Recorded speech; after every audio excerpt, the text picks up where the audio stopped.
I'm a 35-year-old office worker, married to Kevin, who's 6 years my senior. Our marriage spans 9 years, but currently, I find myself residing with my mom due to certain circumstances. Let me unravel the events leading to this arrangement. 4 years ago, Kevin and I embarked on building our dream home. However, financial constraints loomed large as Kevin had recently transitioned jobs, leaving us with scant savings and a modest income. His previous workplace subjected him to incessant workplace toxicity, triggering sleep disturbances and rendering him unable to continue working. Seeking solace, he sought psychiatric help and took a hiatus of 3 months, yet his recovery proved elusive. Eventually, he made the difficult decision to resign. During this period, I became the sole breadwinner. With time, Kevin's condition improved. He regained his appetite, normalized his sleep patterns, and earned the approval of his psychiatrist for his remarkable progress. The vibrant, affectionate Kevin I knew returned.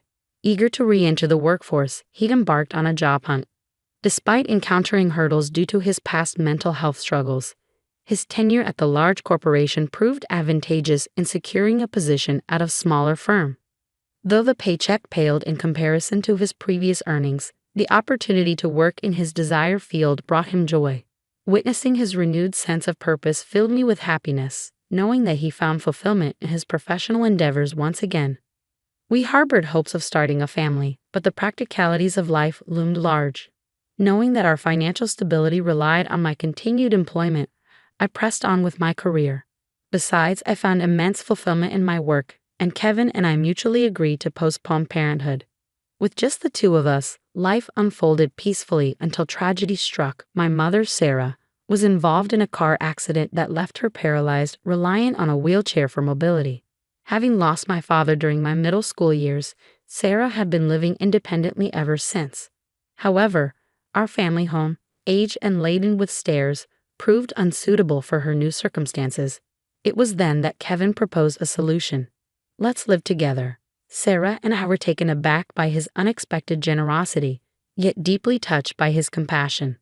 Given Kevin's recent job transition, uncertainties clouded our future, but we resolved to explore our options. Despite facing hurdles due to Kevin's short tenure at his current job, we remained steadfast in our pursuit. After navigating through numerous rejections, we finally secured a mortgage approval from a sympathetic lender. With unwavering determination, we purchased our envisioned haven, a home adorned with the fragrance of wood, boasting sturdy beams, custom storage solutions, a kitchen tailored to my needs, and spacious cypress flooring. Crucially, it was a single-story, wheelchair-accessible sanctuary, perfectly suited for comfortable living. The anticipation of our new home being constructed filled us with excitement, prompting us to visit the construction site daily. Upon its completion, our meticulously planned abode boasted a spacious yard, offering my mother, who now rarely ventured outdoors, a sunny spot for relaxation. However, there was a twist concerning the land it sat upon. Endowed to us by Kevin's revered grandfather, who held Kevin in high esteem, it held sentimental value beyond measure.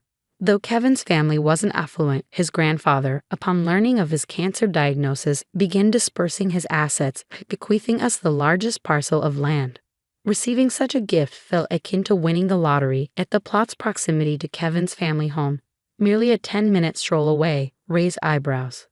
When we disclosed our plan for my mother to move in with us, Kevin's sister's reaction was one of derision. Her incredulous query, "Why is your mother moving in too? How shameless is your family?" stung deeply. Kevin's mother's disapproving remarks about my background and the burden she perceived my mother to be echoed this sentiment, branding me as a source of misfortune. Despite the hurtful remarks, Kevin staunchly defended us, asserting that the land was a gift from his grandfather, not subject to scrutiny or reproach. Kevin's family's demeanor, marked by cruelty and disdain, starkly contrasted his innate kindness. He often likened himself to a beautiful flower emerging from murky waters, learning from their negativity how not to be. Kevin believed his grandfather bestowed the land upon us with the expectation that we care for his mother in her twilight years, a duty he embraced wholeheartedly. Other beneficiaries received smaller parcels, such as Kevin's sister, who inherited a lucrative parking lot nearby. Though the prospect of a steady income was enticing, We remained grateful for the gift bestowed upon us, utilizing it to offset construction costs and facilitate our loan acquisition. When our home was finally completed, we extended an invitation to Kevin's mother and sister's family for a visit. However, our excitement soon turned sour as their behavior left much to be desired. The builders informed us that they had made several unannounced visits to the house, arriving late without so much as an apology. Asserting a sense of entitlement, they proclaimed, "This is kind of like Grandpa's house, so it's like our house too." Kevin's sister's arrival, accompanied by muddy shoes, further soured the atmosphere. Disregarding our offered slippers, she cavalierly traipsed through the house, declaring it smelled nice and dismissing the need for air fresheners. When I gently suggested using slippers to preserve the cleanliness of the floors, her response was dismissive, scoffing at the notion as too much trouble. The discomfort only escalated when they expressed an interest in my mother's spacious and sunny room, with Kevin's mother audaciously declaring her desire to claim it as her own. In a shocking display of insensitivity, she remarked to my mother, "You were lucky to have that accident, weren't you? Thanks to being paralyzed, you moved from that old shack to this nice house. Isn't that a lucky turn of events?" Kevin, unable to tolerate their callous remarks, intervened with a stern demand for an apology. Despite their attempts to deflect and justify their behavior, Kevin remained steadfast, refusing to excuse their lack of decency. Witnessing the confrontation unfold, my mother expressed her gratitude for Kevin's kindness, diffusing the tension with her humility. As Kevin's mother and sister-in-law departed, leaving behind a lingering sense of resentment, my mother offered her apologies for any disruption caused. In a display of unwavering support, Kevin shouldered the blame, expressing his embarrassment over their behavior and reaffirming his gratitude for our shared living arrangement. Moved by Kevin's kindness, my mother was overcome with emotion, highlighting the strength of our bond amidst the trials posed by his family's demeanor. Living in close proximity to Kevin's parents meant that our neighbors had known us for years, their kindness a familiar comfort in our lives.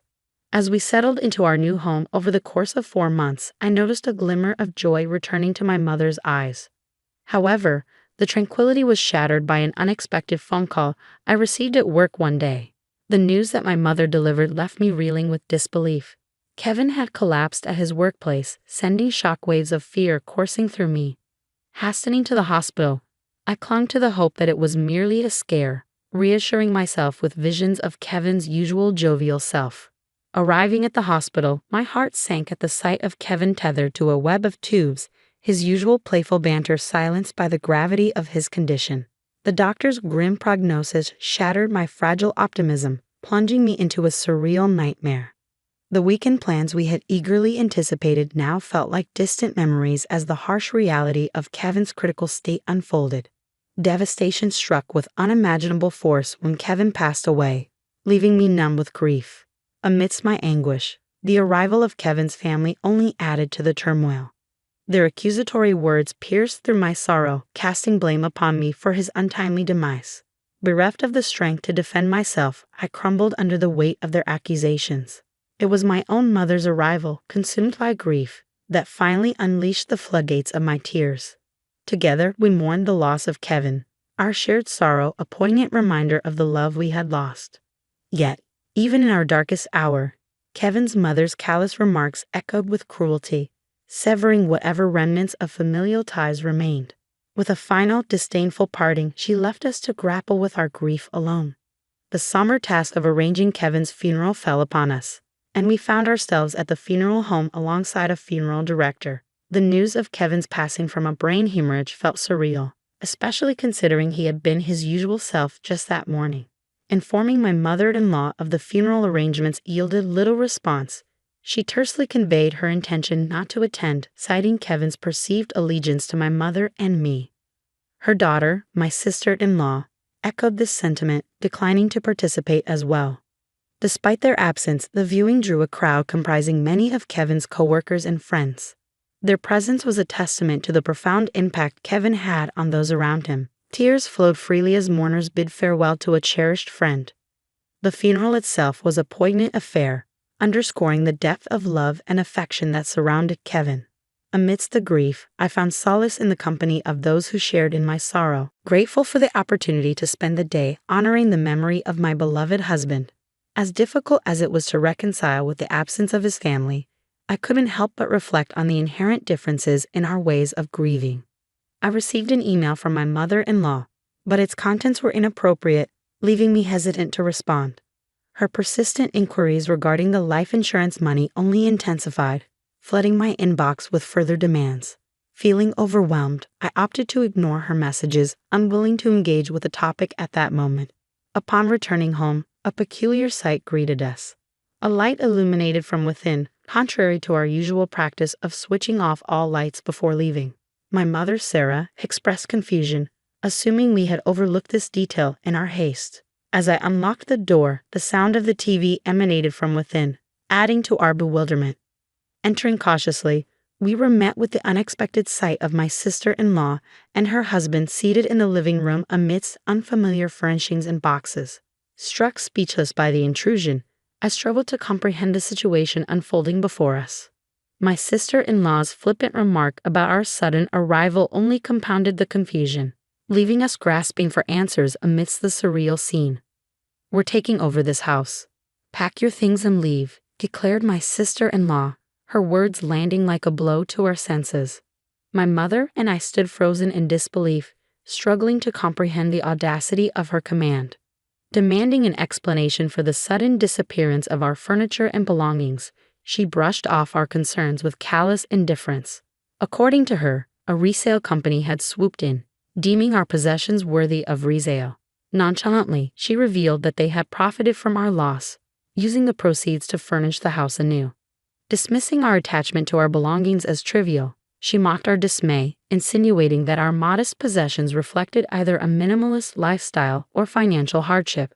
The furniture, meticulously chosen by my husband and me, held sentimental value beyond measure, making their callous disregard all the more unbearable.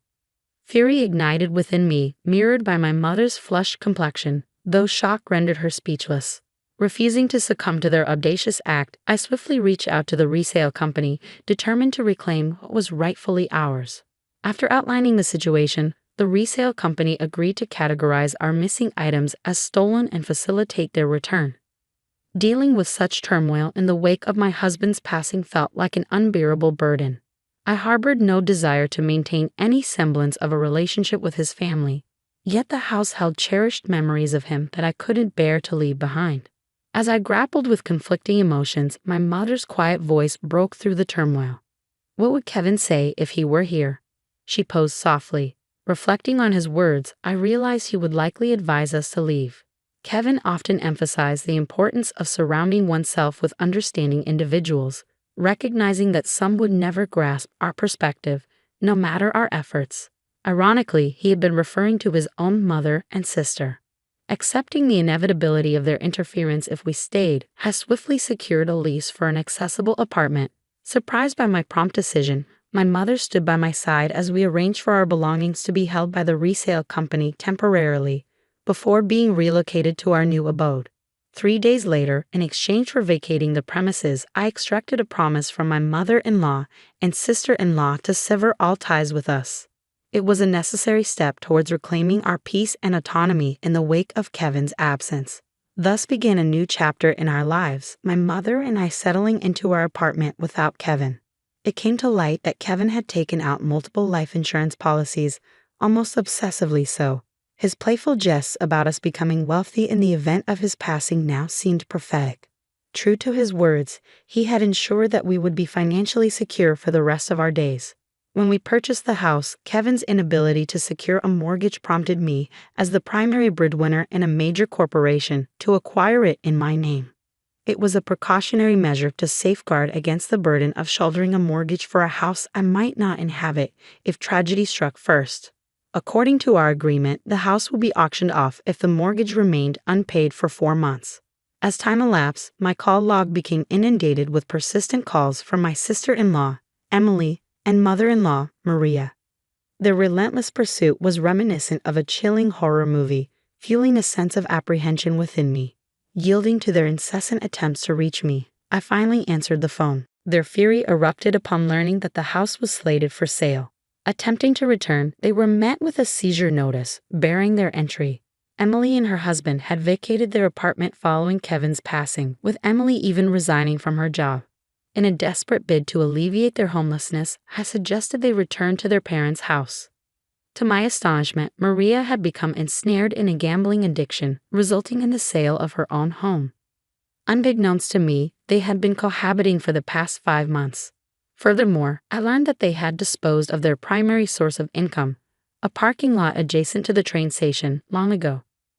Now, Maria and Emily's family found themselves completely destitute and without shelter. When Maria extended an apology and a plea for financial assistance, I made the difficult decision to sever ties, asserting that it was best for us to maintain distance given the perceived misfortune that seemed to follow. Despite her muted response, I couldn't help but wonder who truly bore the brunt of bad luck in our situation. Refusing to lend a single cent, I was met with Emily's enraged outburst, branding me as a devil and demanding immediate payment. I promptly ended the call, firm in my resolve. In reality, I had engaged a lawyer over the past 5 months to expedite the auction of the house, an unconventional but necessary step to secure closure. Fortunately, the process unfolded without significant complications, granting our family a fleeting sense of peace. With the proceeds from the sale and the financial security Kevin had left behind, my mother and I embarked on a new chapter.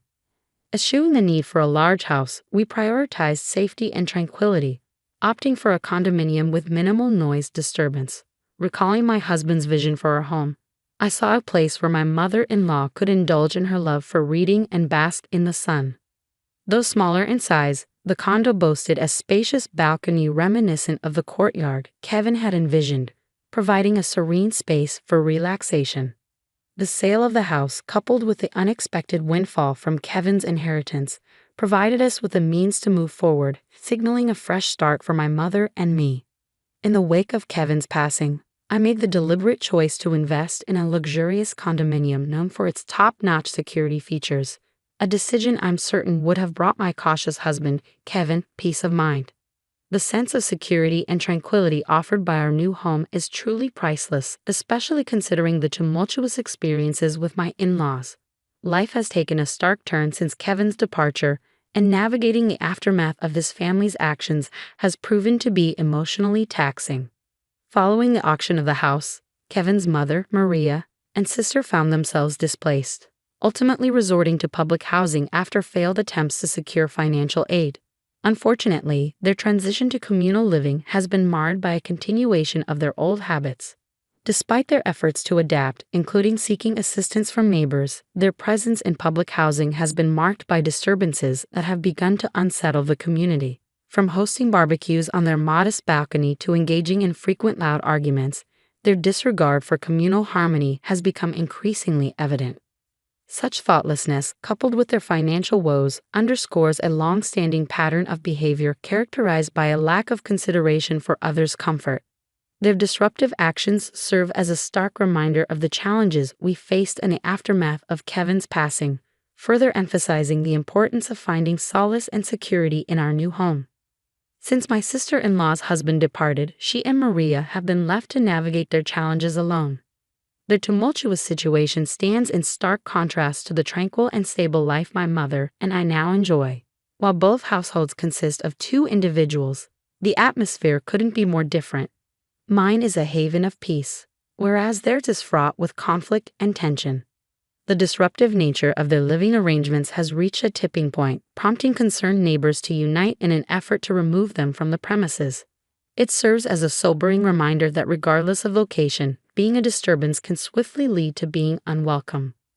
Contemplating these unfolding events, I find resonance in the adage, "What goes around comes around." My aspiration now is to carve out a serene and uneventful existence, far removed from the tumultuous dramas of my former familial ties. I envision Kevin observing from beyond, perhaps with a mix of emotions as he witnesses the ongoing chaos perpetuated by his relatives.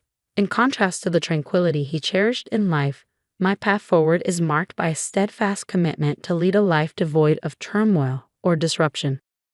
It's my solemn pledge to honor Kevin's memory not just through words, but through deliberate actions. He epitomized the ethos of a life well lived, surrounded by individuals who fostered joy and understanding.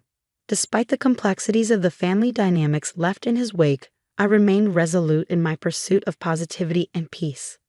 With each step forward, I strive to embody the essence of Kevin's legacy, cultivating an environment characterized by harmony and goodwill. The decision to purchase this condominium transcended mere relocation. It symbolized the creation of a sanctuary where my mother and I could find solace and security. Amidst the tranquility, order, and absence of turmoil, we relish in each other's company and embrace the moments that truly matter. Though smaller in size compared to our former residence, every nook and cranny of this new abode holds significance, every instance of quietude cherished. Through this journey, I've gleaned invaluable lessons in resilience and the art of pressing forward. Fond recollections of Kevin, brimming with love and laughter, serve as a guiding light, inspiring me to embrace life with authenticity and compassion. His legacy of kindness serves as a beacon, urging me to ensure that his spirit lives on through acts of empathy and generosity. In honoring his memory, I find solace in the pursuit of a life well lived. Amidst the tranquility of our chosen refuge, I am steadfast in my commitment to not only live for myself, but to embody the values that would make Kevin proud.